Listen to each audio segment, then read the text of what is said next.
થોડાક દિવસ પહેલા અમદાવાદના ઈસનપુર વિસ્તારમાં ડ્રગ્સના ઇન્જેક્શનના કારણે એક યુવાનનું મૃત્યુ નિપજ્યું હતું અને તે મામલાના સંદર્ભમાં પોલીસ દ્વારા મોટી કાર્યવાહી પણ હાથ ધરવામાં આવી હતી। ત્યારે ગઈકાલે 31ની રાત્રિ હોવાથી સમગ્ર અમદાવાદની પોલીસ છે તે ખડે પગે તૈનાત હતી।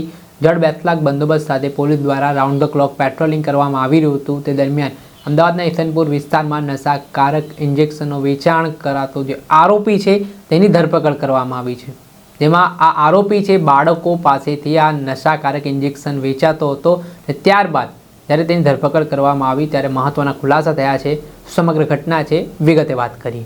વૈષ્ણવજન તો તેને કહીએ જે પીડ પરાઈ જાનાને રે।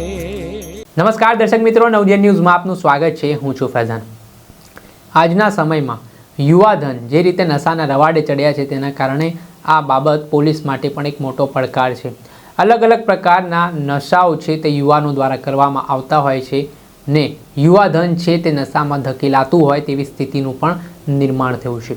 ત્યારે વખતો વખત પોલીસ પોતાની સક્રિયતા દેખાડીને આવા નશાના કાળા કારોબાર કરનારા તત્વો છે તેમને ઝડપી પાડી જેલના સળિયા પાછળ પણ ધકેલવાની કાર્યવાહી કરતા હોય છે। ત્યારે ગઈકાલે 31ની રાત્રિ હતી। સમગ્ર શહેરમાં અમદાવાદ પોલીસનો જડબેસલાક બંદોબસ્ત હતો અને તે વચ્ચે અમદાવાદના ઈશનપુર વિસ્તારમાં એક વ્યક્તિ છે તે નાના બાળકો પાસેથી નશાકારક ઇન્જેક્શનનું વેચાણ કરાવતો હતો। આ અંગેની બાતમી ઈસનપુર પોલીસ સ્ટેશનને મળી હતી અને આ બાતમીના આધારે ઈસનપુર પોલીસની ટીમ છે તે બાતમીવાળી જગ્યા ઉપર ત્રાટકી હતી, જેમાં નશાકારક 56 જેટલા ઇન્જેક્શન છે તે પોલીસે કબજે કર્યા હતા।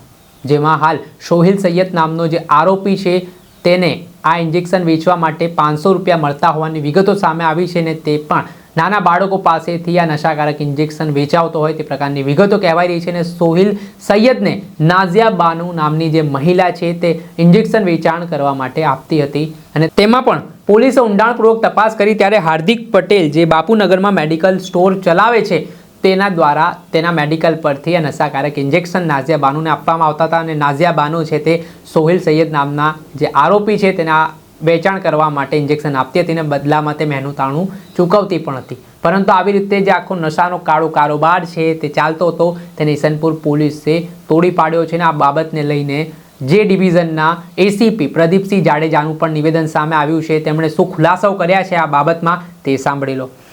હાલમાં અમદાવાદ શહેરમાં ચાલી રહેલ 31મી ડિસેમ્બરના અનુસંધાને ચેકિંગ અને જે કોમ્બિંગ ચાલે છે એ દરમિયાન ઈસનપુર પોલીસ સ્ટેશનના કોમ્બિંગ દરમિયાન ઈસનપુર પીઆઈ તથા સ્ટાફને માહિતી મળેલી કે એક ઈસમ નામે સોહેલ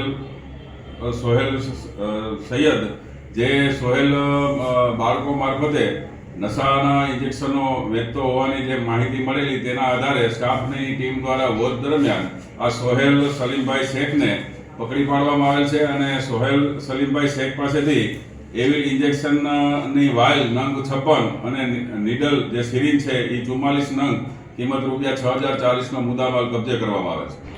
આ જે સોહેલ હતો એ કોના કહેવાથી વેચતો હતો, કેટલા રૂપિયામાં વેચતો હતો, તેને કેટલા રૂપિયા મળતા હતા? ઈસનપુર પોલીસ ટીમ દ્વારા જે પ્રાથમિક પૂછપરછ કરવામાં આવી ત્યારે કલીમ ભૈયાની વાઇફ જેનું નામ નાઝિયા છે એના મારફતે વેચતો હતો અને 500 રૂપિયા એને મહેનતાણું મળતું હતું અને એ નાઝિયા એના કહેવા મુજબ આ હાર્દિક પટેલ કે હાર્દિક ઝાલાવાડિયા જે બાપુનગરમાં ફાર્મસી મેડિકલ સ્ટોર ચલાવે છે તેને ત્યાંથી લાવતો હોવાની માહિતી આધારે હાર્દિક કાંતિલાલ ઝાલાવાડિયાની પણ ધરપકડ કરવામાં આવે છે। સાહેબ, કેટલા રૂપિયામાં વેચતો હતો? આને 500 મળતું હતું, કેટલા રૂપિયામાં વેચતો હતો? હાલમાં જે માહિતી છે પ્રાથમિક માહિતી મુજબ આ પકડાયેલ સોહેલ શેખ એ 100 રૂપિયામાં એક ઇન્જેક્શન વેચતો હોવાની જાણકારી મળે છે। કેટલા સમયથી આ વેચી રહ્યો હતો? આ હાલમાં જે આરોપી છે એના બંનેને નામદાર કોર્ટમાં રજૂ કરી અને કેટલા સમયથી વેચતો હતો, કોને કોને વેચતો હતો, ક્યાંથી લઈ આવતો હતો અને કોના કહેવાથી વેચતો હતો તેમજ આ જે યુવાધનને ગેરમાર્ગે દોરવાનું જે ષડયંત્ર છે એ કેટલા સમયથી ચલાવતો હતો એ બાબતની પૂછપરછ કરવામાં આવશે। હાલમાં જે માહિતી મળેલી એ મુજબ એ બાળકો મારફતે વેચતો હોવાનું અને બાળકોને પણ વેચતો હોવાનું જાણવા મળેલ, જેથી આ યુવાનો અને બાળકોમાં આ ઇન્જેક્શન વેચતો હોવાનું જાણવા મળેલ છે। સાહેબ બંનેનું બેકગ્રાઉન્ડ શું છે? 100 રૂપિયા કે 500 રૂપિયા વેચાણ કેટલામાં કરતો હતો, લેતો તો કેટલામાં અને બજારમાં કેટલામાં મૂકતો હતો? જે હાલમાં તપાસના કામે જે પૂછપરછ ચાલુ છે, પ્રાથમિક પૂછપરછમાં એણે એવી કબૂલ કરેલું છે કે 100 રૂપિયામાં એ વેચતો હતો, કેટલા રૂપિયામાં લઈ આવતો હતો અને કેટલામાં વેચતો હતો એ બાબતે પોલીસ રિમાન્ડ મેળવી અને આગળની તપાસ હાથ ધરવામાં આવશે. આવતા જે ડિવિઝનના એસીપી પ્રદીપસિંહ જાડેજા તેમના દ્વારા કહેવામાં આવ્યું છે કે આરોપી સોહેલ સૈયદ છે તે નાના બાળકો પાસેથી આ નશાકારક ઇન્જેક્શનનું વેચાણ કરાવતો હતો અને 56 જેટલા ઇન્જેક્શન પોલીસે કબજે કર્યા છે. સાથે જ કેટલા સમયથી આ લોકો ધંધામાં જોડાયેલા હતા, કોને કોને આ લોકો નશાકારક ઇન્જેક્શન આપતા હતા તે મામલામાં પણ પોલીસ દ્વારા આગળ તપાસ કરવામાં આવી રહી છે અને આરોપીના રિમાન્ડ મેળવ્યા બાદ વધુ મહત્વના ખુલાસાઓ થઈ શકે છે. દર્શક મિત્રો, ત્યાર સુધીમાં બસ આટલું. આવા નવા વિડીયો સાથે આપને માહિતગાર કરતા રહીશું. એટલે નવજીવન ન્યૂઝની ચેનલને આપ લાઇક કરી લો, સબસ્ક્રાઇબ કરી લો અને શેર કરવાનું ભૂલતા નહીં. વૈષ્ણવજન તો તેને કહીએ જે પીડ પરાઈ.